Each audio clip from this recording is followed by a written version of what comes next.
Há cerca de 2000 anos, um enigma matemático confundia a cabeça das mentes mais fantásticas do mundo. Era um tipo de problema que necessitava de matemáticos corajosos o suficiente para enfrentá-lo.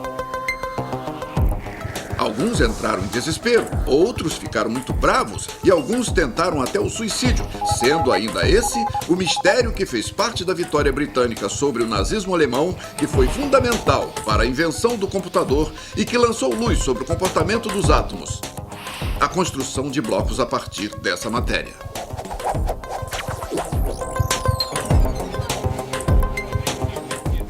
Atualmente, todo o mundo financeiro depende dessa ciência impenetrável. Uma única solução poderia colocar esse mundo financeiro de joelhos. Não é de admirar que ofereçam um prêmio de $1 milhão a qualquer um que conseguir quebrar esse sistema. Mas qual é o grande mistério da matemática? O mistério que desafiou matemáticos durante séculos é o enigma dos números primos. Esse é o grande problema insolúvel da matemática. E quem desvendá-lo alcançará a imortalidade. Essa é a história de alguns que tentaram desvendar o segredo desses números. A história dos números primos. São 7 horas em uma terça-feira. Como tudo começou. Distribuição sinapse. Nós estamos cercados por números. Eles estão em todos os lugares que frequentamos. Não nos damos conta, mas os números são parte da nossa vida. Os números nos ajudam a entender o mundo à nossa volta. E também a nos comunicar. Eu posso ter um 17, 73 e 101. Os números são o dínamo da nossa forma de vida moderna. Quando viajamos de carro ou de avião, quando assistimos à TV ou escutamos um CD, quando atendemos o telefone ou estamos cozinhando, nós dependemos da matemática. Vermelho 18, azul 43, branco 65, vermelho 14. Sem a matemática, nada disso existiria. Bem simples, os números são essenciais no nosso dia a dia. Mas os números mais importantes na matemática são os números primos. Azul 43. Bingo!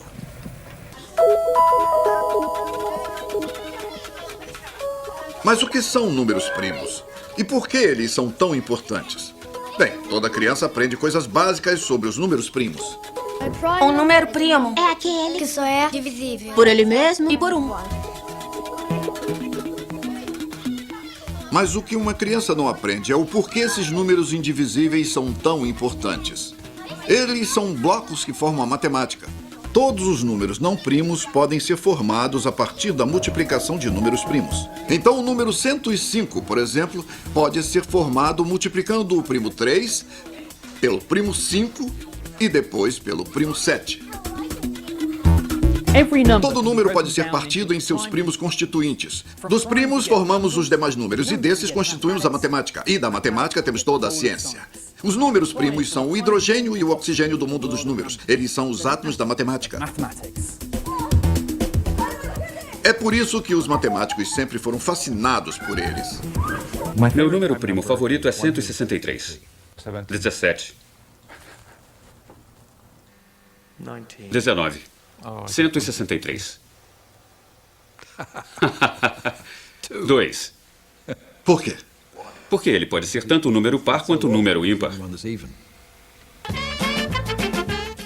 Minha vida é completamente cercada por números primos. O número da minha casa é primo. Eu tenho um número primo de filhos, 2 gêmeas e um garoto, formam 3. O registro do meu carro é primo. Eu sempre tentei convencer os jogadores do time de futebol em que eu jogava a vestir camisas com números primos. Então nós fizemos do número 2 ao 41 e desde então os resultados têm sido extraordinários. Nós rapidamente fomos para o topo da liga. Simples assim, para os matemáticos, os números primos são o cerne da questão.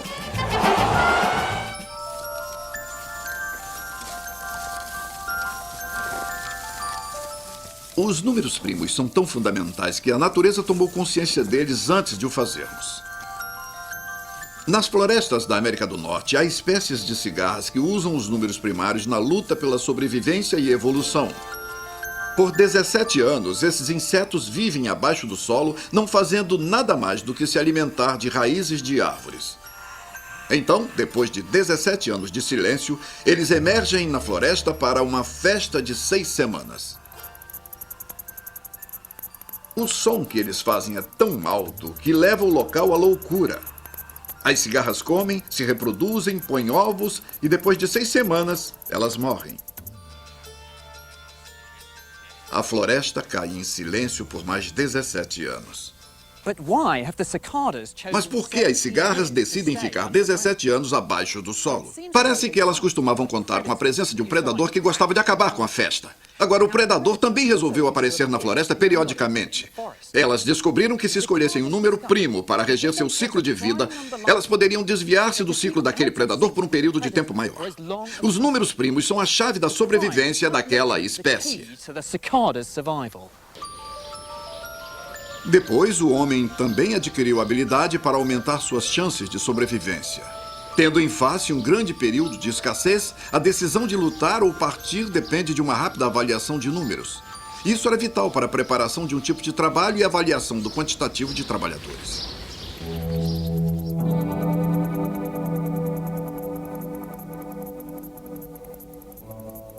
Os primeiros a realmente entender a importância dos números primos foram os gregos antigos.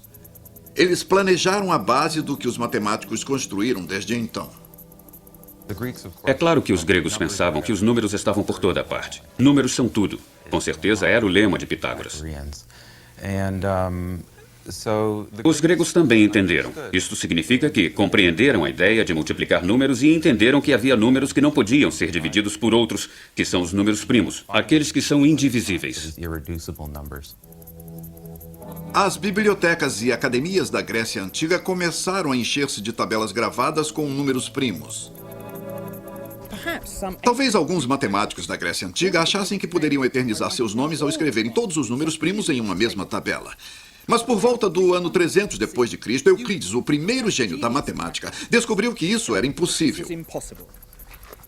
Ele explicou que qualquer pessoa que tentasse escrever todos os números primos iria ficar contando para sempre. Ele provou, sem nenhuma dúvida, que há um número infinito de números primos. E ele fez isso através de uma ingênua e lógica razão matemática.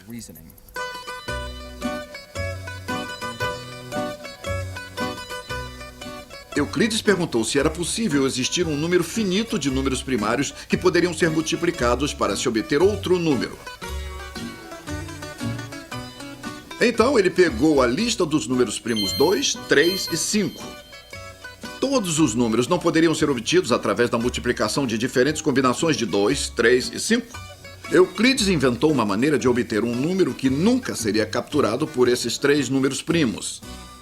Ele começou multiplicando sua lista de números, que tinha como resultado. Depois, e esse foi o seu ato de gênio, ele adicionou uma unidade ao número, tendo 31 como resultado. Nenhum dos números primos 2, 3 e 5 da sua lista poderia dividir esse número de forma exata. Sempre sobraria uma unidade de resto. Agora, Euclides já sabia que todo número poderia ser obtido através da multiplicação de números primos. Mas e o número 31? Bom, desde que ele não era divisível por 2, 3 nem 5, claro que havia números primos esquecidos da lista. De fato, 31 é um número primo, então Euclides descobriu um dos números esquecidos da lista. Mas se Euclides apenas colocasse esse número na tabela, ele cometeria o mesmo erro. Quanto maior fosse a tabela, ele poderia mostrar que havia números primos esquecidos da lista. Dessa forma, Euclides provou que os números primos eram infinitos.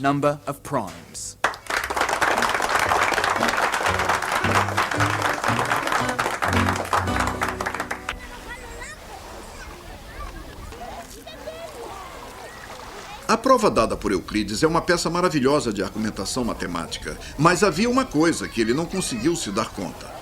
Euclides não encontrou nenhuma forma de prever quais números eram primos. Ele não construiu nenhuma fórmula que o ajudasse a prever quais eram os números primos.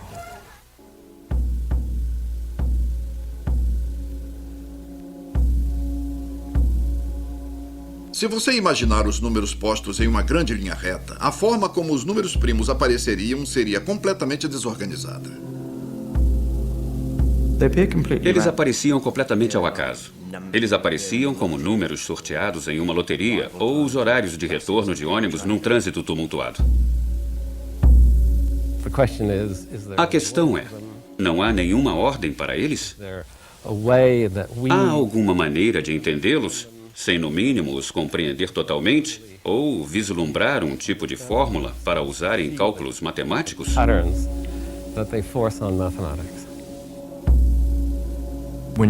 Quando você tenta fazer previsões sobre quando um número primo vai se formar ou se deter em fórmulas simples, como a maioria das pessoas faz, você sempre vai estar errado. Assim como a infinidade de estrelas no céu, os números primos aparecem ao acaso pelo universo de números. Alguns aparecem agrupados, outros são arranjados distantes dos outros. Aparentemente, eles não possuem nenhuma fórmula e parecem não ter sentido. E se há alguma coisa pela qual o matemático anseia, são fórmulas e sentido. Todo mundo acha que a matemática se resume a fazer longas divisões por várias partes decimais e adicionar coisas a isso. Mas assim acabam por esquecer a essência do que é ser matemático. Para mim, acima de tudo, um matemático é um grande descobridor. Matemática também pode ser a tentativa de descobrir fórmulas em um caos de números, tentando encontrar a melodia capaz de unir esses números. E de todos os números da matemática, são os primos que oferecem a chance de descobrir fórmulas matemáticas. Esse problema das fórmulas, ou a ausência delas no estudo dos números primos, foi algo que deixou os estudiosos perplexos desde o tempo de Euclides. Sem dúvida, esse foi o problema que esteve na cabeça dos matemáticos desde 2000 anos atrás. E foi apenas por volta do século XVIII que um avanço finalmente aconteceu. Ele foi feito por um garoto alemão de 15 anos de idade, que cresceu para se tornar um dos maiores matemáticos que já existiu. Carl Friedrich Gauss. Gauss iniciou seus estudos pelo interesse na observação das estrelas e apropriadamente estudou astronomia. Uma estrela recém-descoberta, Sirius, tinha desaparecido do céu à noite, escondida pela luz do Sol. Os astrônomos se desesperaram, mas Gauss estudou para descobrir uma fórmula matemática para medir o raio de fuga de Sirius e apontou para os astrônomos onde eles encontrariam a estrela perdida. Com certeza, ela estava lá, onde um cálculo matemático havia previsto. Mas Gauss não era apenas fascinado por estrelas. Os números eram a sua verdadeira paixão. Gauss era muito mais do que um garoto prodígio. Ele calculava, calculava e calculava. Ele dizia que podia calcular algo antes de ler o que era, já que vivia de números, e foi com isso que passou os dias de sua vida. Com 3 anos de idade, Gauss estava corrigindo os cálculos de seu pai.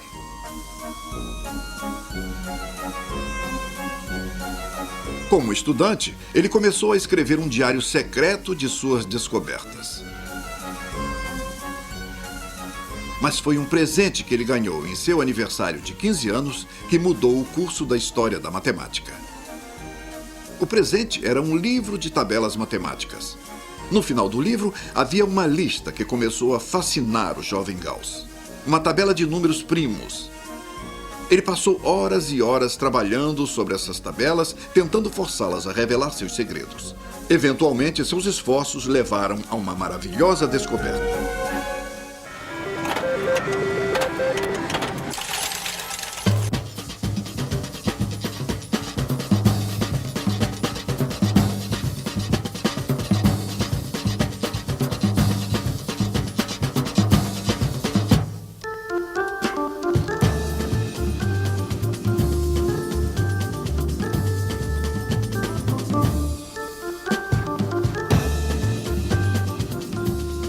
Olhando sua tabela de números primos, o jovem Gauss, de 15 anos, concluiu, assim como as gerações de matemáticos antes dele, que não havia nenhuma fórmula para esses números. Nenhuma maneira de prever quando eles apareceriam. Os números primos pareciam surgir ao acaso, assim como os números vencedores em um jogo de roleta.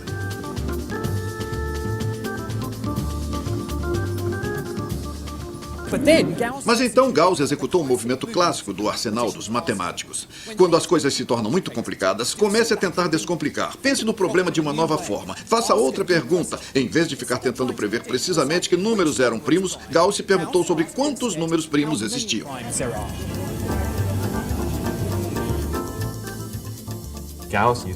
Gauss costumava contar quantos números primos existiam em um bloco de 1000 e fazia isso com facilidade.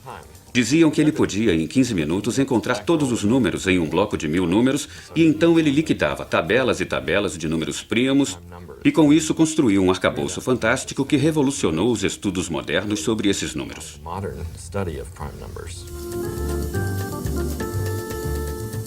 Euclides já tinha estabelecido que existia uma infinidade de números primos. E Gauss começou a contar quantos números primos havia até 10, até 100, até 1000 e assim por diante.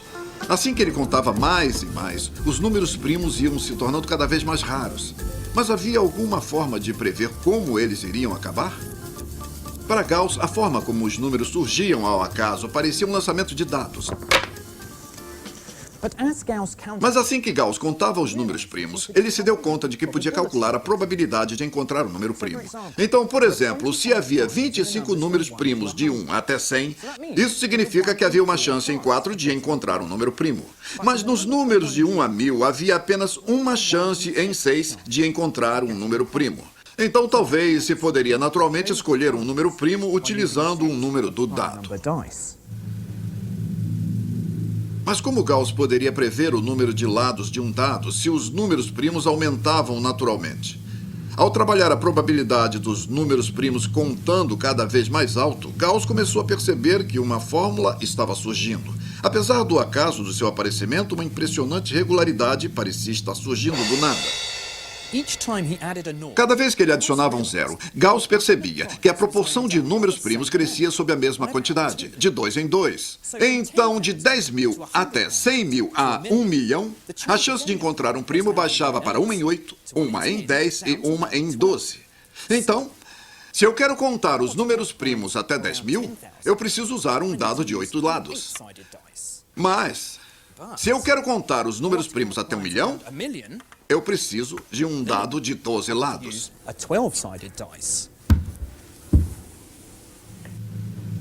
É como se os números primos fossem escolhidos naturalmente com um dado que tem o número de lados aumentado de um jeito uniforme para encontrar os números primos maiores.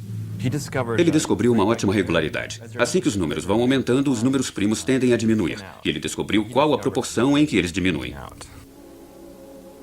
Quando Gauss colocou o número de primos em um gráfico, eles pareciam estar em uma progressão crescente, algo parecido com uma escada, dando um salto sempre que um novo número era encontrado.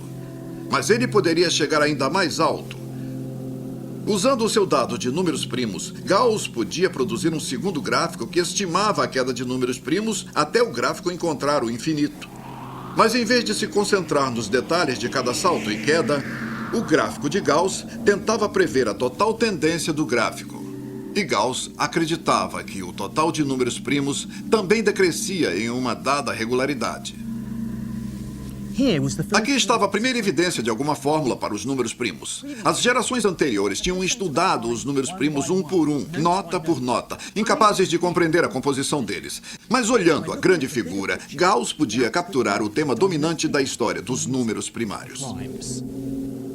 Gauss sabia que sua questão partia de um cálculo estimativo sobre a quantidade de números primos, mas ele acreditava que esse mistério nunca estaria tão próximo de terminar. No entanto, Gauss não tinha como provar isso. E provas, para um matemático, é tudo. A matemática não se alimenta de questões, se alimenta de demonstrações. As provas são tudo. É o único lugar do mundo onde podemos ter certeza sobre algo em que podemos realmente acreditar. A beleza da matemática é que, se determina que algo é verdadeiro, é para sempre. E se não é, não há nenhuma significância em termos de ser verdadeiro. Isso não é verdadeiro só porque temos um modelo de mundo que possui verdades eternas. E essa é a atração de muitos pela matemática. Gauss manteve sua descoberta em segredo até um período bem tardio de sua vida. Ele sempre hesitou em publicar suas ideias. E, em vez disso, Gauss as guardava em seu diário secreto. Havia duas razões pelas quais Gauss não publicou seu material. Em primeiro lugar, ele trabalhava como astrônomo, e então o trabalho como matemático era tido como um trabalho secundário. A astronomia era o seu trabalho diário, se é que um astrônomo consegue trabalhar todos os dias. A segunda coisa era que Gauss nunca publicava nada antes de ter a certeza absoluta que aquilo estava perfeito. Nos tempos modernos, com o avanço da maioria dos processos no mundo, as pessoas publicam tudo o que pensam sem se preocupar se aquilo não faz sentido ou se é magnífico. Mas Gauss era extremamente preciso. Um exemplo que posso dar sobre a sua precisão é algo como... Você sabe, ele não poderia apresentar a catedral com os andaimes ainda ao seu redor. E, para ele, suas descobertas ainda não passavam de um andaime. Os resultados que Gauss publicou o colocaram como um dos gigantes da matemática. Os matemáticos são excelentes como heróis e pessoas a serem admiradas. As pessoas costumam dizer que existem estudiosos brilhantes, mas ele está num patamar acima deles. Ele é chamado de príncipe da matemática, e isso, em parte, por causa da qualidade de suas contribuições e parte por causa da amplitude que sua descoberta alcançou. Ele também era físico, se interessava por eletromagnetismo e sobre a forma como o planeta era plano ou curvo, coisas como a sua teoria matemática abstrata. Mas ao envelhecer, Gauss se tornou mais fechado e recluso. Ele se enclausurou no observatório da pequena universidade da cidade de Göttingen. Apesar de adicionar números primos às tabelas desde que tinha 15 anos de idade, agora esses números se recusavam a revelar seus segredos. A presença de Gauss em Göttingen transformou a pequena universidade na meca da matemática da Europa. E um dos seus discípulos era um jovem matemático que faria a próxima grande descoberta nos números primários, Bernhard Riemann.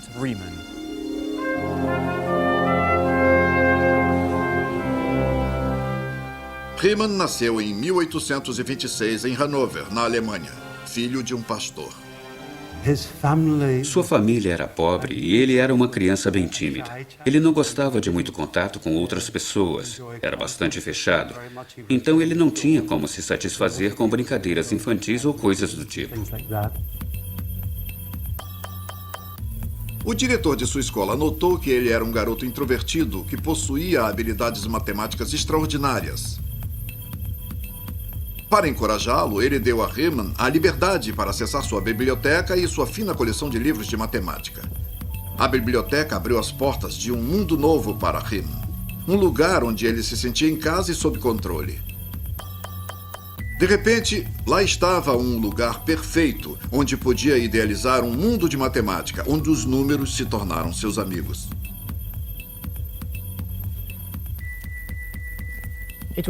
Foi num dos livros dessa biblioteca que Riemann leu pela primeira vez sobre o enigma dos números primos. Dizem que ele leu as 859 páginas do livro em apenas 6 dias, devolvendo o livro ao seu professor com as palavras: "Esse livro é maravilhoso, eu já o conheço de cor."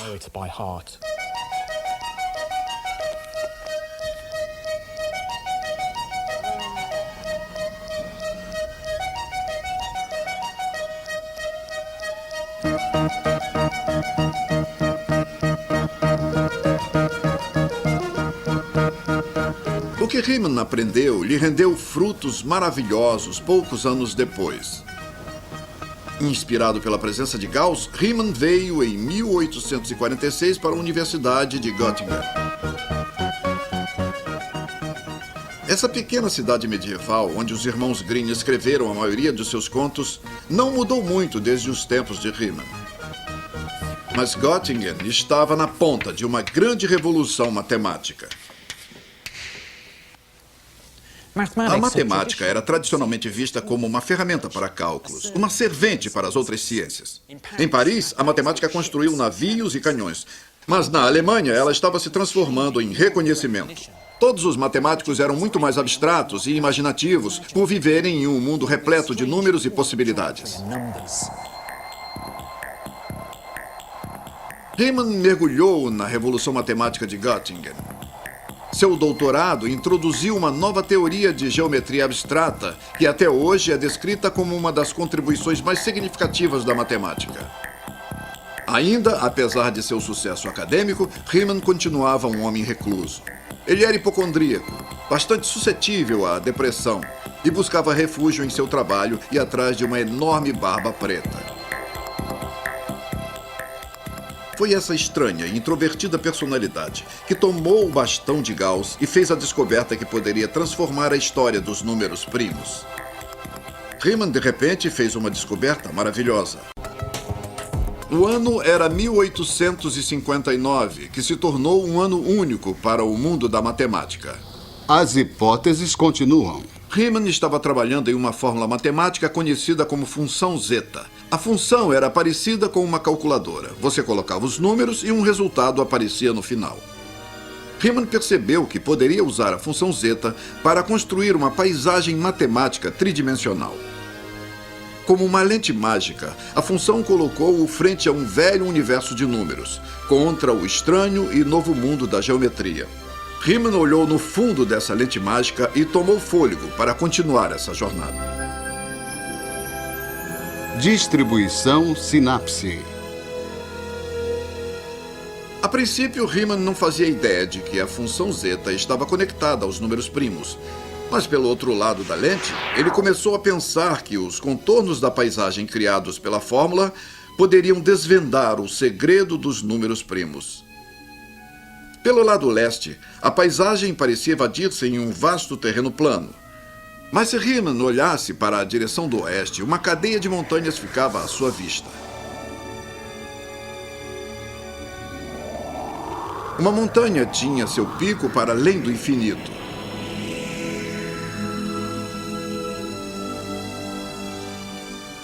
Mas não era o pico das montanhas o importante. Em vez disso, foi num profundo vale entre as montanhas que Riemann encontrou o tesouro que estava procurando. Como peças-chave, a superfície desse gráfico tridimensional caía até o nível do número zero, assim como os pontos ao nível do mar em uma paisagem real. Os matemáticos chamam esses pontos de zeros. Riemann se deu conta de que esses zeros eram muito importantes porque eles tinham uma conexão completamente inesperada com a maneira como os números primos são distribuídos. Uma conexão que todos os estudiosos que seguiam Riemann acharam totalmente fantástica. Ele precisou dar um enorme salto em sua imaginação para pensar em algo como um prédio entre o universo dos números e o mundo da geometria. Mas a descoberta de Riemann levou-o a aumentar drasticamente a afinidade que Gauss já tinha com os números primos. Gauss utilizou um dado de números primos para criar sua hipótese sobre o total de números primos em um universo infinito de números. Mas isso era apenas uma grossa estimativa, e os matemáticos gostam de ser o mais exatos possível. Riemann descobriu que o local preciso de cada zero poderia ser usado para corrigir a hipótese de Gauss. Para mim, é como se cada zero criasse uma nota musical em que sua vibração perturbava Gauss cada vez que se chegava mais próximo da verdadeira sequência de números. É como se a combinação de todas essas notas criasse uma melodia que corrigia completamente a hipótese de Gauss, revelando a exata quantidade de números primos em vez de ficar contando cada vez mais números. Extraordinariamente, Riemann descobriu que os zeros, que à primeira vista nada tinham a ver com os números primos, podiam realmente ser utilizados para entendermos como os números primos são distribuídos. A descoberta de Riemann foi tão revolucionária quanto a primeira fórmula de Einstein. Em vez de matéria transformando-se em energia, os números primos se transformaram em música. Riemann descobriu o mapa do tesouro que revelava o segredo dos números primos. Era nesses pontos, ao nível do mar, os zeros, onde teria realmente que navegar. Mas depois, Riemann percebeu algo ainda mais incrível. Ao encontrar a localização dos primeiros 10 zeros, ele percebeu que uma fórmula fantástica estava surgindo.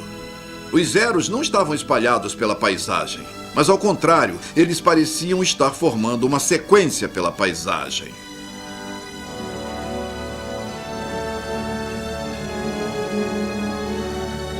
Riemann não podia acreditar que era coincidência que os primeiros 10 zeros estavam nessa linha. Ele propunha que todos os zeros, infinitamente, poderiam estar postos na mesma linha. Essa tal que eu estou falando. Essa conclusão ficou conhecida como a hipótese de Riemann. Mas o que essa fórmula significava para os números primos? Bem, se Riemann estivesse certo sobre os zeros estarem todos na mesma linha, isso significava que a hipótese de Gauss era mais precisa do que ele poderia ter imaginado. Isso implicava pensar que o dado de números primos estava distribuindo os primos precisamente pelo universo infinito de números. Universe of numbers. Isso prova que existe uma certa regularidade quando se observam os números primos, assim como previa a hipótese de Gauss e ainda encontrava os números primos em uma configuração ótica. Isso mostra que eles estão balanceados de uma forma muito correta, a melhor forma possível. For me, Para mim, a descoberta de Riemann é o passo mais importante na história dos números primos. times. Se todos os zeros estavam na linha, como Riemann propunha, significa que é um balanço delicado vindo de todas as notas emanadas pelos zeros. Mas, se Riemann estivesse errado, e se tivesse um zero fora da linha, haveria uma nota destoando o som da melodia.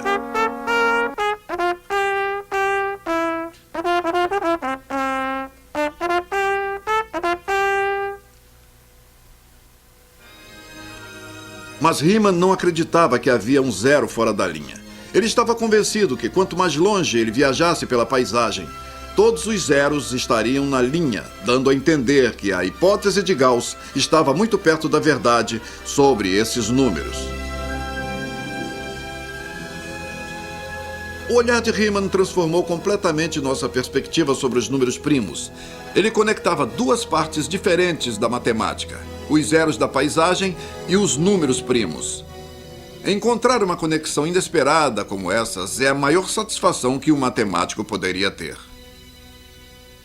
Isso é o máximo. É fantástico. Eu acho que deve ser a melhor satisfação do mundo fazer uma descoberta como a de Riemann, envolvendo os zeros e os números primos. Conseguir juntar duas partes aparentemente distintas da matemática e concluir que elas significam a mesma coisa. Deve ser a melhor satisfação de trabalho intelectual que alguém poderia esperar. É um momento muito bonito por ser uma surpresa. É um momento excitante porque às vezes você se sente, ahá, e de repente se dá conta que duas coisas diferentes estão relacionadas e lhe dão a solução para um problema que diversos estudiosos da área não conseguiam solucionar. Certamente é uma grande emoção quando você consegue fazer uma conexão desse tipo.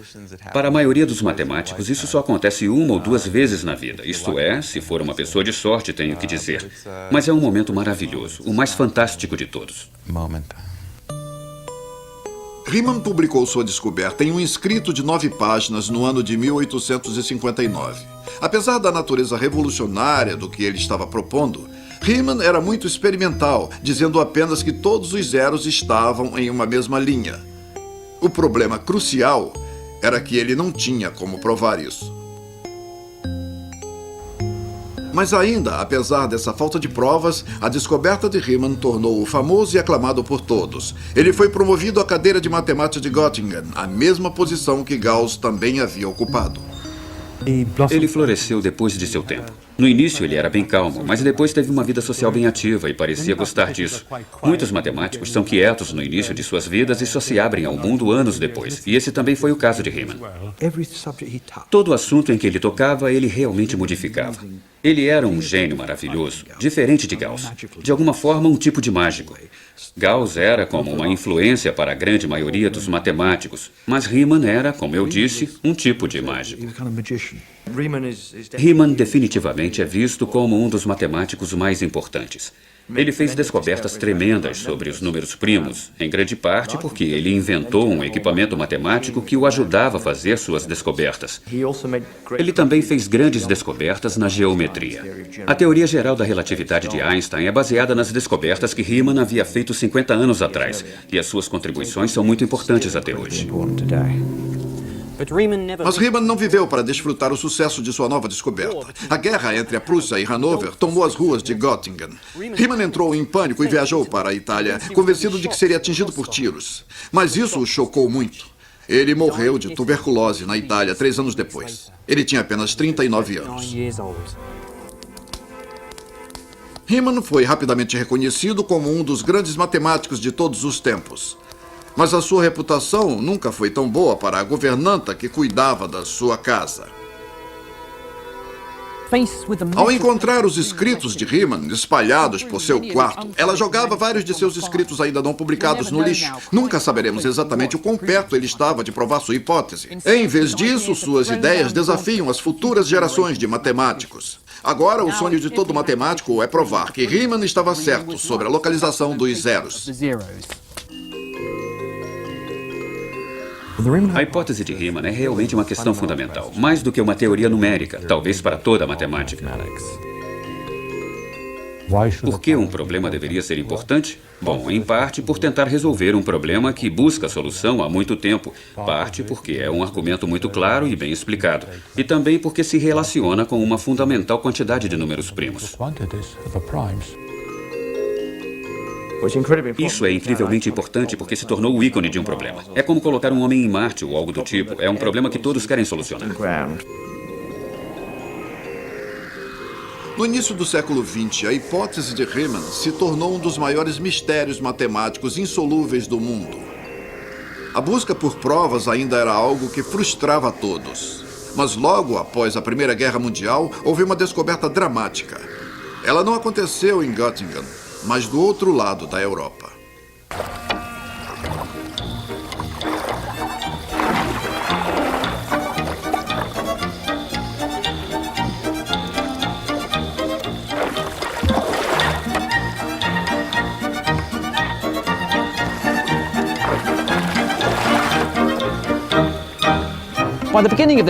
Lá pelo início do século XX, a Inglaterra tornou-se algo como um novo berço da matemática. As maiores universidades permaneciam intocáveis à revolução matemática que correu os continentes durante o século XIX. Então foi como uma surpresa encontrar uma nova peça desse quebra-cabeças logo aqui em Cambridge. O homem que acordou a Inglaterra de seu sono matemático chamava-se G.H. Hardy. Ele foi obcecado pelos números primos durante toda a sua vida. Uma vez, Hardy declarou que uma tabela de números primos era melhor que um jogo de futebol para entretê-lo. Mas havia um outro esporte que fascinava Hardy.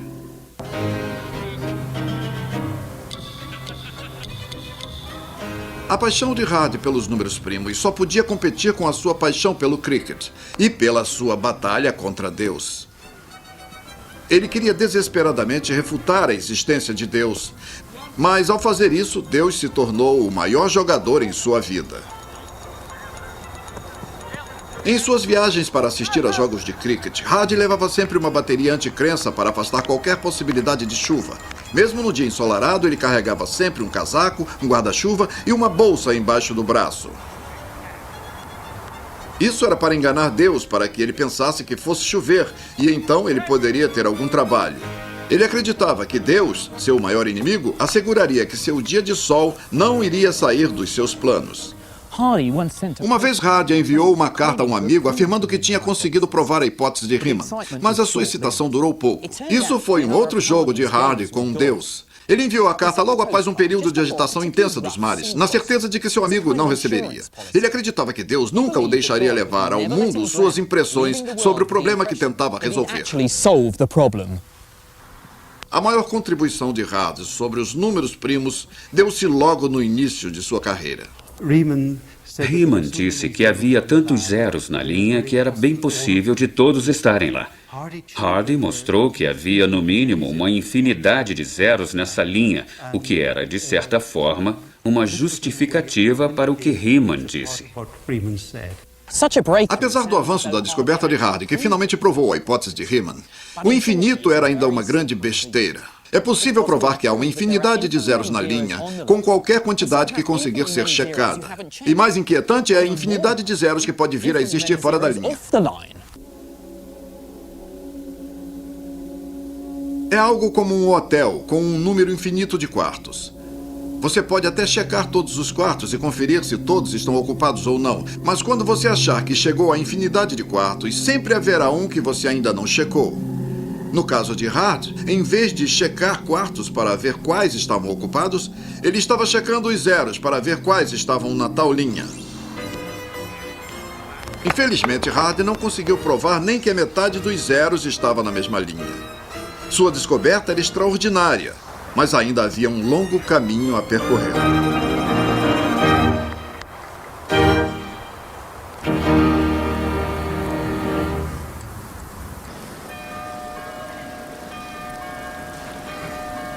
Depois, numa manhã de 1913, uma carta chegou à mesa de Hardy contendo fantásticos teoremas sobre os números primos. O escritor afirmava ter calculado a quantidade de números primos até chegar ao número 100 milhões com nenhuma margem de erro. Se fosse verdade, seria um enorme passo adiante. Hardy simplesmente jogou a carta no lixo, mas a matemática aguçou a sua curiosidade de estudioso. Então, no início da noite, os teoremas começaram a revelar a mágica contida neles. Hardy concluiu que a carta tinha sido escrita por um gênio. Mais intrigante que isso era que a carta tinha vindo do outro lado do mundo.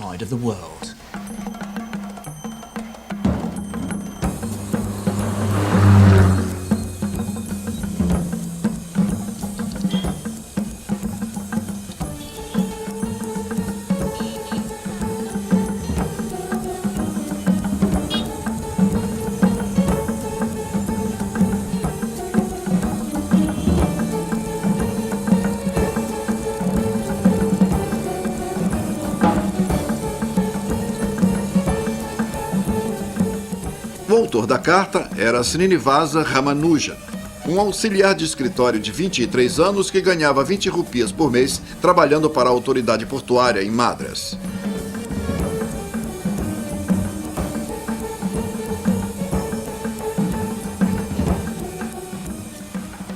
Assim como Hardy, Ramanujan era obcecado pelos números primos. Em vez de cumprir suas tediosas tarefas de cuidar das contas dos navios, Ramanujan gastava seu tempo com cálculos sobre os números primos.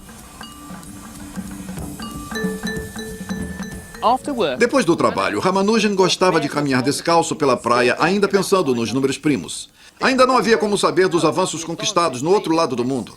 E, milagrosamente, ele redescobriu, e sozinho, todos os resultados que Riemann tinha provado 15 anos antes.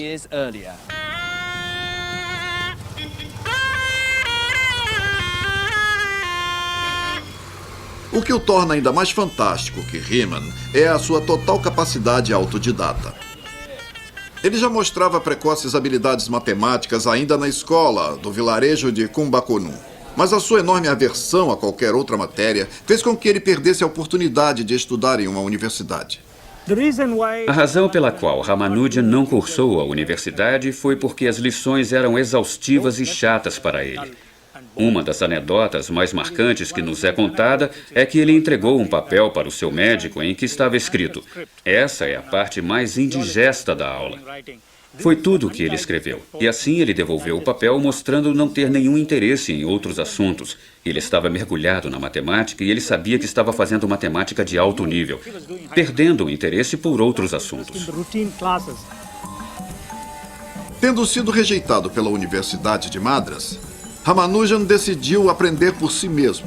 Durante 5 anos, ele ficou na varanda da casa de seus pais, estudando matemática.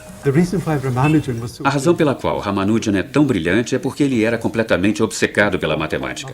Ele pensava em matemática 24 horas por dia perfeitamente. Há histórias de que sua esposa dava comida na sua boca enquanto ele estava estudando, para que ele não parasse seu trabalho. Há várias pessoas que são obcecadas por matemática, mas isso não significa que elas venham a ser geniais. No caso de Ramanujan, ele conseguiu ser.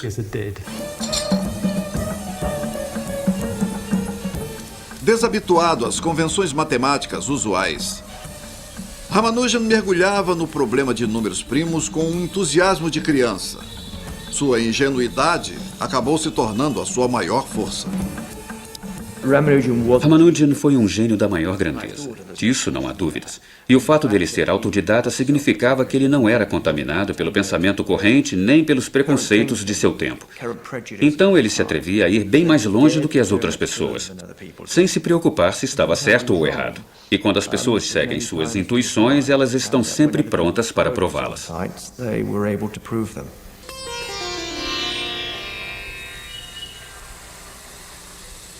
Na maioria das vezes, a criatividade matemática é difícil de ser entendida. Mas a forma como Ramanujan trabalhava era sempre um mistério. Ele afirmava que suas ideias eram dadas em sonhos pela deusa Namagiri, a deusa da família de Ramanujan. Now that may sound rather... Apesar de soar de forma estranha, a subconsciência empenha um papel importante no processo criativo matemático. Muitas vezes já fui dormir com um problema na cabeça e acordava poucas horas depois com uma solução clara em minha mente. Ramanujan parecia ser um expert em deixar sua subconsciência guiá-lo pelo labirinto da matemática. Mathematical maze.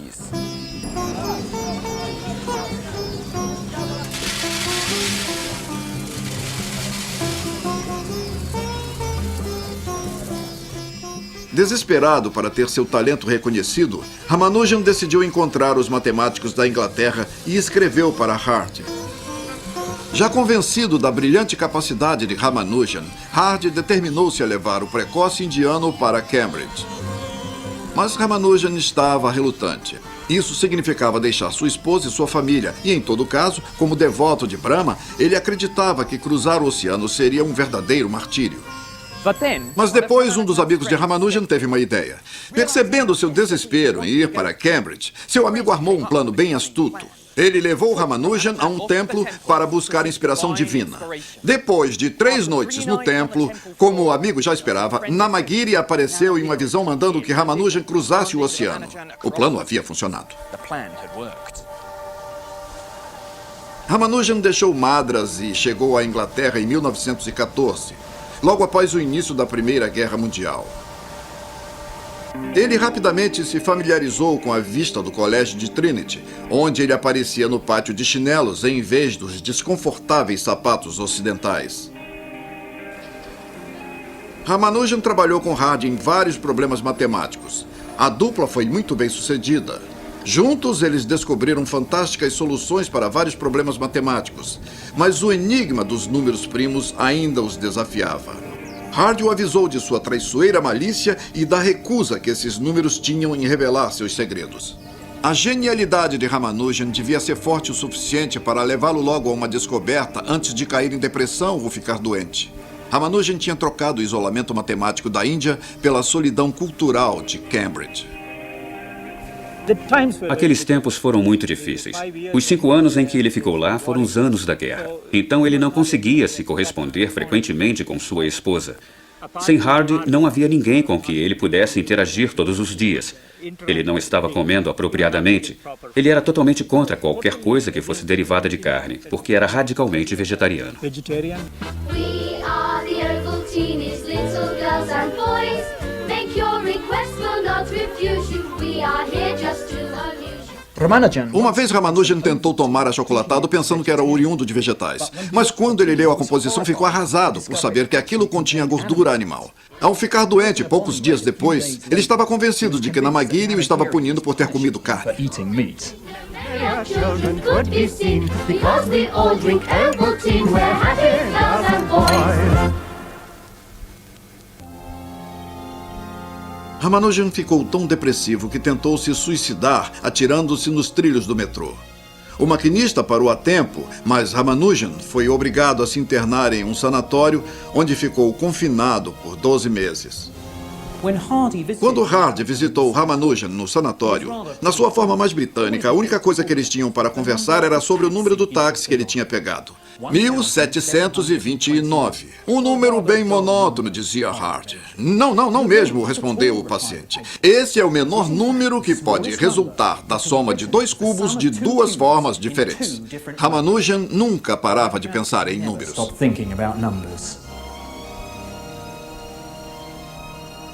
Com o fim da Primeira Guerra Mundial, Hardy sugeriu a Ramanujan que ele voltasse para a Índia para um breve período de recuperação.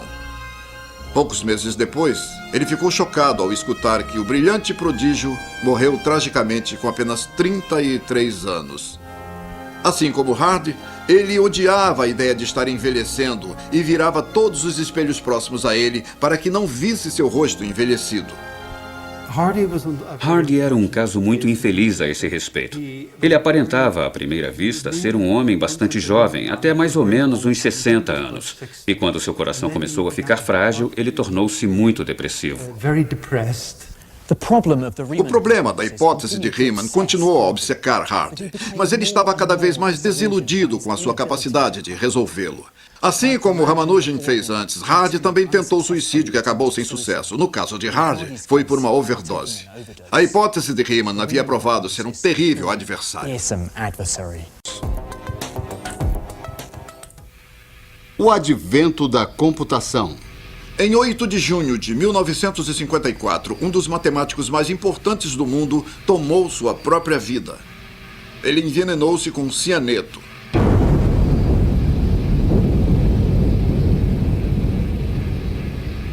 Distribuição sinapse.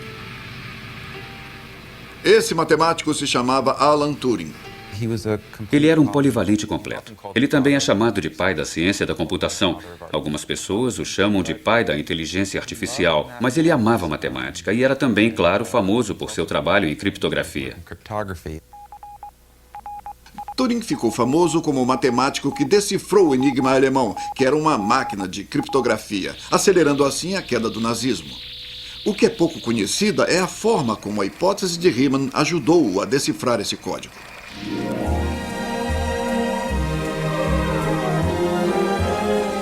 Durante a Segunda Guerra Mundial, um grupo de matemáticos foi mandado para o campo de Bletchley para decodificar as mensagens alemãs que eram interceptadas. Para Turing e seus colegas, Bletchley era um tipo de Cambridge, com jogos de cricket sendo jogados nos gramados.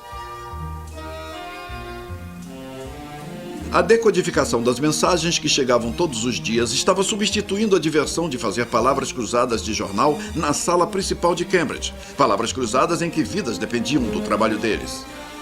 Quando não estava ocupado com os códigos, a mente de Turing se voltava para o problema matemático em que ele trabalhava antes do início da guerra. Um problema que lhe foi passado por um de seus tutores em Cambridge, G.H. Hardy. Não era nada mais do que a hipótese de Riemann.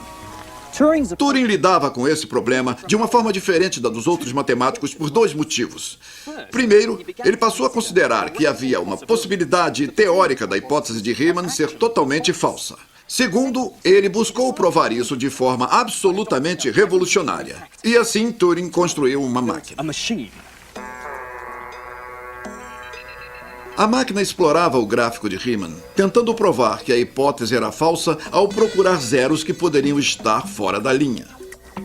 Em 1930, a sala de Turing na Universidade de Cambridge parecia desaparecer sob uma intensa combinação de códigos e engrenagens. Mas a guerra o impossibilitou de continuar seu trabalho. Turing foi mandado para o campo de Bletchley. Embora ele não tenha conseguido terminar seus estudos sobre a hipótese de Riemann, o trabalho feito por ele foi muito importante no auxílio para decifrar códigos dos inimigos. A máquina de Turing provocou um sucesso estrondoso, encurtando a guerra em no mínimo 2 anos e mantendo diversas nações a salvo. Eu penso não ser tão longe da verdade de sugerir que o trabalho de Turing sobre a hipótese de Riemann certamente preparou o caminho para a derrota dos alemães.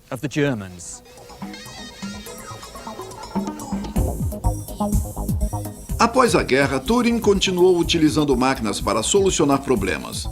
Mas sua experiência em Bletchley acabou ensinando que é melhor construir uma máquina que possa ser programada para realizar diversas habilidades em uma só. Construída com tubos de catódios e bateria magnética, Turing criou assim o protótipo do computador moderno. Uma das primeiras tarefas que Turing praticou foi computar todos os zeros da hipótese de Riemann. E é claro que ele descobriu que todos estavam na mesma linha. Ele tinha uma forma muito habilidosa para computar esses zeros, uma forma muito esperta de provar que todos estavam na mesma linha. A nova máquina de Turing conseguiu encontrar a localização dos primeiros 1104 zeros, e todos estavam na mesma linha. Mas depois, a máquina de Turing quebrou. Mas isso não aconteceu apenas com a sua máquina. A sua vida também começou a declinar. Uma das curiosidades sobre Turing é que ele era homossexual. Isso provocava uma enorme sombra em sua vida. Ele nem era tão idoso quando morreu, mas em seus últimos anos de vida, ele se envolveu em um tumultuoso escândalo relacionado à sua homossexualidade. Essa é a possível causa que o levou ao suicídio. O corpo de Turing foi encontrado na cama. A autópsia mostrou altos níveis de cianeto em seu sangue. O que ainda é um mistério é a forma como Turing tentou se matar. Na cabeceira da cama havia metade de uma maçã comida. Será que ele a ingeriu com cianeto? Talvez a vida esteja imitando a arte. A cena favorita do filme favorito de Turing era o momento de Branca de Neve e os Sete Anões, em que ela pegava a maçã, mordia e... Uma das maiores tragédias do século XX foi ele ter se suicidado por ser perseguido por sua orientação sexual. E assim o mundo perdeu um de seus maiores pensadores de todos os tempos.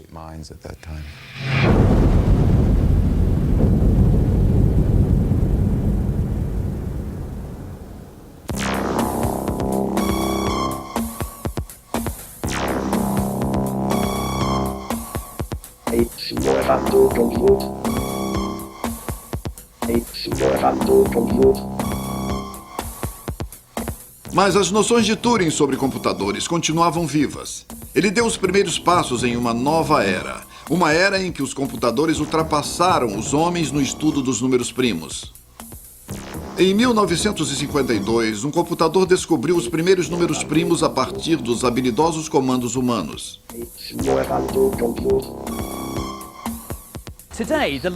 Atualmente, o maior número primo encontrado tem mais de 7 milhões e 800 mil dígitos. E aqui está ele. Se fôssemos deixar esse número correr, levaríamos uma semana e meia para vê-lo por completo. Mas fiquem calmos, porque não vou fazer isso. 7 milhões e 800 mil é pesado. Usamos apenas 100 dígitos para expressar o número de átomos do universo. Isso mostra o quão ridiculamente grande esse número é. Mas é claro, Euclides provou durante todos esses anos que nós sempre teremos um número primo maior do que qualquer computador possa descobrir.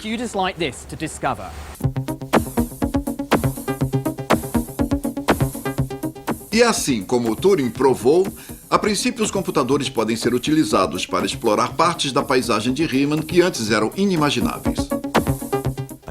Há apenas um ano foi confirmado que os primeiros 10 trilhões de zeros estavam todos na mesma linha.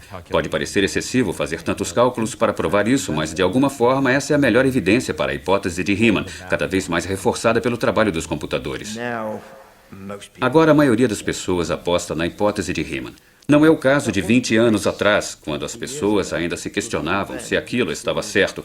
Então, as evidências acumuladas pelos computadores recentes têm, eu acho, convencido a maioria das pessoas sobre a veracidade da hipótese de Riemann.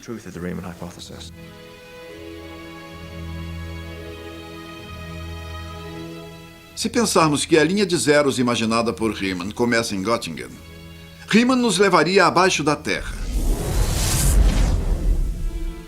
Já Turing nos levaria mais longe que a Lua. Mas só um computador nos levaria a 100 anos-luz distante de Göttingen. Como uma nave espacial, o computador nos envia mensagem de vários outros pontos do universo e ainda assim, os zeros obedecem à hipótese de Riemann. Calcular que cada vez mais zeros também estão na linha é ótimo, mas isso nunca irá provar a hipótese de Riemann. O computador não ajuda a entender o infinito. Mas ninguém sabe o que pode acontecer nos fins do universo matemático. Pode até haver um zero que esteja perdido e seja encontrado fora da tal linha.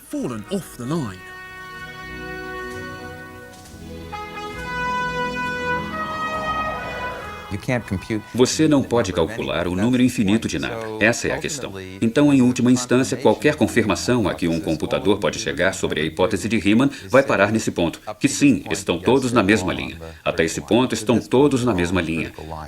Mas desde um número infinito, desde que haja realmente um número infinito, eu acho que devemos parar onde paramos. Ainda assim, não teremos computado uma infinidade de soluções.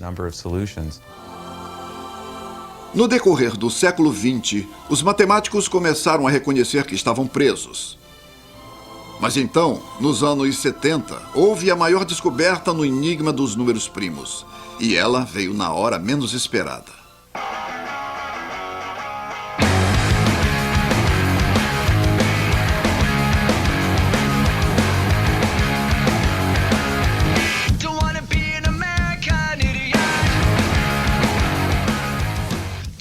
O Instituto de Estudos Avançados de Princeton é um refúgio para os matemáticos e outros cientistas do mundo.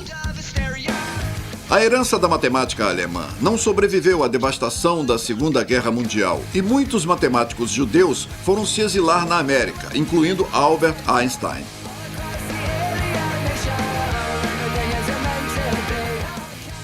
Desde a Segunda Guerra Mundial, Princeton se tornou o grande polo matemático do mundo.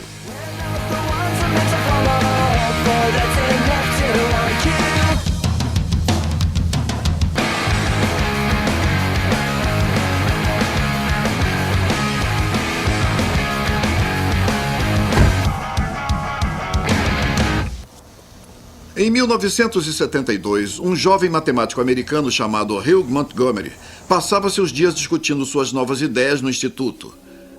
Mas, ao contrário de seus precedentes, Montgomery não decidiu investigar quantos, mas sim como os zeros estavam dispostos sobre a linha de Riemann, e assim fez uma descoberta contundente. O espaço que encontrei tinha relativamente vários pares agrupados. Era como se os zeros estivessem tentando puxar uns aos outros. É como se você enxergasse pequenos espaços entre eles, onde eles se comprimiam e se esticavam, e então você iria perturbá-los empurrando-os para trás e para frente, e percebesse que instantaneamente eles retornavam para seus lugares sem esforço algum, mas você ainda assim continuava a tentar separá-los. Foi observado que os zeros não gostavam de ficar muito próximos uns aos outros. Existia uma certa repulsão entre eles. Então, se os colocarem em uma linha, vai perceber que eles acabam organizando a si mesmos. Se tentar apenas organizá-los, vai perceber que eles tendem a ficar agrupados com um grande espaço entre eles.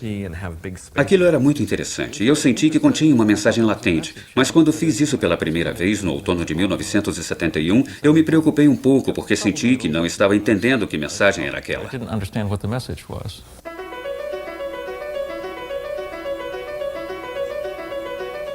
Todos os dias, às 3 horas, os acadêmicos se reuniam no salão principal para um dos rituais mais importantes do departamento de matemática, o chá da tarde. Naquela tarde, Montgomery foi apresentado a um famoso físico, Freeman Dyson. Nesse dia em particular, os matemáticos estavam rodeados por um nome chamado Shaula. E eu estava no salão em uma conversa informal com ele, e Dyson estava passando pela sala. Quando Shaula disse, "Você já foi apresentado ao Dyson?" Eu disse, "Não." E ele disse, "Ah, vamos lá, eu vou apresentar você a Dyson." E eu disse, não, eu não quero perturbá-lo, você sabe." E ele foi insistente. Tem uma coisa sobre Shaula, é que quando ele coloca uma ideia na cabeça, é difícil fazê-lo desistir daquilo. Então Shaula tanto fez que eu fui conhecer Dyson. Ele foi muito educado e me perguntou em que eu estava trabalhando e respondi. Ele reconheceu a densidade que meu estudo continha e como a teoria das matrizes poderia me ajudar. A teoria das matrizes foi estudada pelos físicos para criar um modelo para as estatísticas dos níveis de energia da excitação de partículas. Se você estudar uma ou duas partículas, ou um monte delas, pode dizer exatamente como elas vão interagir.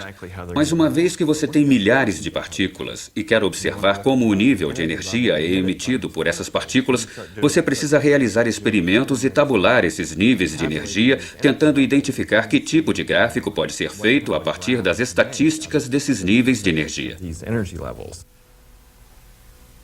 Mas o que faz desse monte de técnicas alguma coisa prazerosa? Bem, foi exatamente esse o modelo que os matemáticos começaram a usar para ter um modelo dos níveis de energia de átomos pesados como o urânio.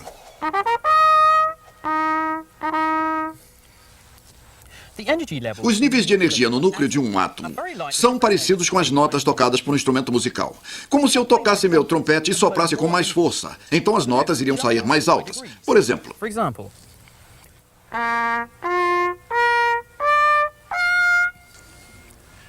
O núcleo de um átomo é bem similar a isso. Ao ficar cada vez mais agitado, as vibrações no interior do núcleo aumentam e aumentam, como as notas no meu trompete. Os físicos descobriram que os níveis de energia de átomos, como o urânio, se distanciam de uma maneira uniforme, assim como os zeros na linha de Riemann. Os níveis de energia se tornam quase regulares, pode-se prever com alguma certeza. E, por exemplo, raramente encontram-se dois próximos. E também há sempre grandes intervalos, com alguma flutuação. Chega a existir uma média de frequência entre eles, mas isso apenas entre as estatísticas, e essas são muito especiais. Há previsões bem concisas de que as moléculas obedecem ao núcleo, e o que foi descoberto por Montgomery, uma fórmula, foi reconhecido por Freeman Dyson como algo similar à obediência que os zeros tinham na fórmula de Riemann. O que Montgomery e Dyson descobriram era que esse comportamento fundamental dos átomos, os blocos básicos da matéria, parecia corresponder diretamente ao comportamento dos números primos, os blocos básicos da matemática. Essa conexão era completamente inesperada, além de introduzir uma nova forma de lidar com a hipótese de Riemann. Essa conexão feita por Montgomery e Dyson era profundamente estimulante, porque trouxe os físicos para o estudo da hipótese de Riemann, levando-os a fazer novas e interessantes descobertas que não poderiam acontecer de outra maneira entre físicos e matemáticos. Essa é a base da ideia de que podemos unificar cada vez mais instrumentos no mundo. E da maneira como aconteceu, de uma forma em que pessoas que não são cientistas não conseguem perceber. Uma conexão feita pelas diferentes áreas. E no estudo da física, é um momento mágico quando se percebe que dois objetos diferentes estão conectados de forma surpreendente. Eu acho, por vários motivos, que é ainda mais intrigante que a hipótese de Riemann, essa é uma questão que vale $1 milhão. Como pode o comportamento dos átomos da matemática ter alguma coisa a ver com os átomos da física? Esse é um mistério profundo. Eu acho que, quando se entende isso, pode-se provar a hipótese de Riemann. Talvez a física nuclear possa lançar luz sobre o enigma dos números primos. Assim mesmo, um zero fora da linha seria como ter um nível de energia fictício, algo que não é permitido pelas leis da física nuclear. Aqui então está a maior chance ainda existente de conseguir alguma explicação para a hipótese de Riemann, mas isso ainda está distante de ser provado. Isso abriria uma possibilidade real para provar a hipótese de Riemann? Nós não sabemos. Porque não se sabe o que está envolvido ao tentar provar tal hipótese. Pode ser que amanhã alguém jogue isso tudo fora e resolva o problema de outra forma, ou então que caia num abismo ainda mais profundo. Isso pode ser apenas uma coincidência que pode nem ser usada produtivamente. Apesar das magníficas descobertas, uma prova da hipótese de Riemann ainda se esquiva dos matemáticos. Os primos continuam guardando seus mistérios. Até algum tempo atrás, os matemáticos provavelmente eram os únicos que se preocupavam com esses números enigmáticos. Mas uma série de eventos levou os primos para um lugar central no mundo intrigante da comunicação eletrônica.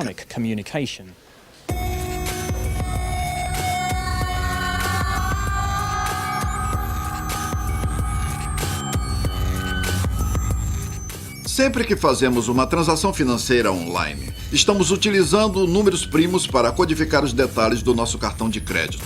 A segurança desse sistema está na dificuldade de desvendar uma sequência numérica nos seus números primos constituintes.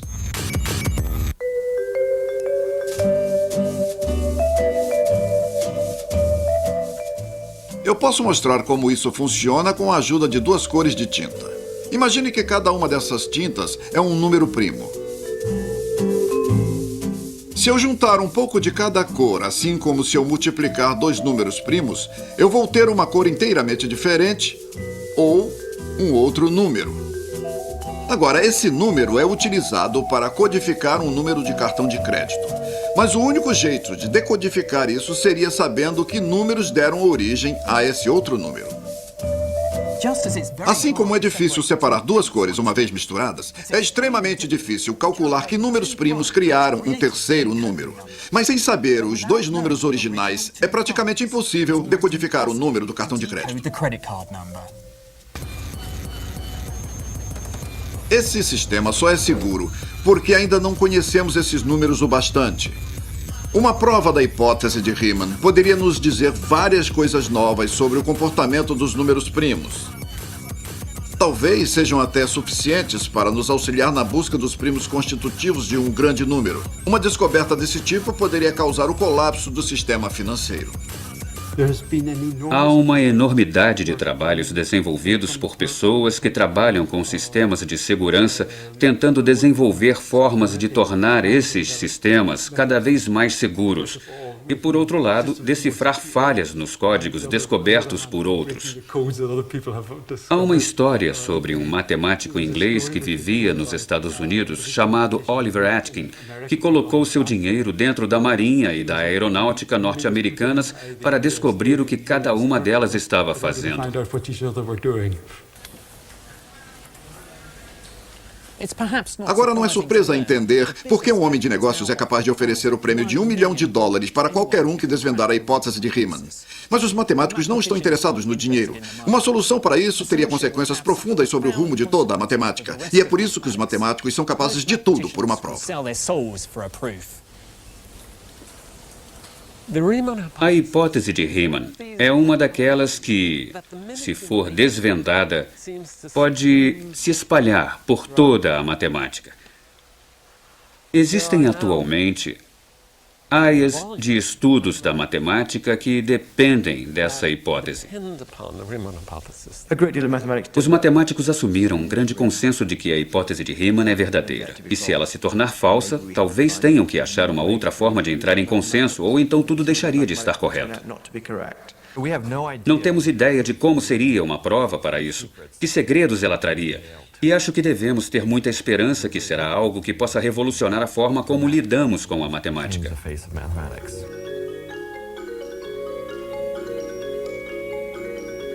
Mas será que estamos perto de provar a hipótese de Riemann? Será que estamos tão perto de entender o estranho segredo dos números primos? Será que esse problema será resolvido um dia? Sim, temos que acreditar nisso. Senão, já poderíamos ter desistido. Pois gastar uma vida inteira para provar algo em que não se acredita seria uma tarefa bastante insólita. Se for descoberto um zero fora da linha, eu acho que pararia de trabalhar com a matemática. Realmente, ela não seria a matéria que eu pensava ser. Eu adoraria encontrar pessoas que duvidassem da hipótese de Riemann, mas eu não conheço nenhuma. Eu não tenho total certeza de que ela é correta. Eu acho mais ou menos, com uma pequena possibilidade dela ser falsa. Se a hipótese de Riemann vai ser provada ou não, sou muito cético quanto a isso. Mesmo havendo pessoas como Riemann ou como Hardy e outras que tentassem provar essa hipótese, continuo achando isso muito improvável. Se eu tiver que apostar nisso, eu diria que sim. Seria o mais provável. Há argumentos da física que suportam fortemente a hipótese, mas seria bem mais interessante se ela fosse errada, porque assim esses argumentos seriam enganosos. Seria como se houvesse um Deus malicioso esperando que acreditássemos nas evidências, mas de uma forma ignorada. Haveria zeros fora da linha. Então teríamos que desaprovar a hipótese de Riemann. A centralidade disso já passou do argumento. E é por isso que eu acho que um dia alguém vai achar o caminho. Pode ser através da geometria ou através de cartões de crédito. Mas acho que alguém vai provar isso. Isso faz parte do mistério e da excitação que envolve o trabalho com a matemática. O de não sabermos algo e de ninguém saber uma solução para algo. A profundidade disso. Acho que mesmo com todos os desenvolvimentos recentes da matemática, sinto que uma solução ainda está muito longe. É como o horário de chegada de ônibus, que pode acontecer a qualquer momento, desde agora até os próximos 100 ou 300 anos, mas eu acredito que seja nos próximos 50 anos. Eu acho que provavelmente vou estar vivo para ver a prova da hipótese de Riemann.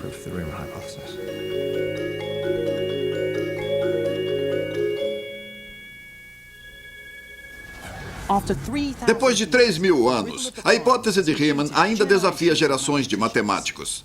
Pessoalmente, acredito que mesmo com essas intrigantes conexões entre a física, a criptografia e a computação, os matemáticos ainda são os únicos próximos a uma solução. Essa ideia pode surgir de qualquer lugar a qualquer momento. Mas uma coisa é certa.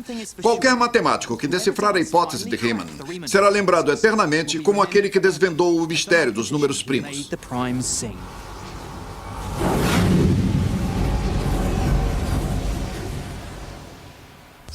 Tom Apostolo escreveu uma das canções folclóricas mais tradicionais do oeste americano, em que ele propunha ideias relacionadas à hipótese de Riemann. Eu só sei esse primeiro verso. Onde estarão os zeros da função zeta? Riemann fez uma grande descoberta. Eles estão todos numa mesma linha, chegando mais além de 2π log t. É isso aí.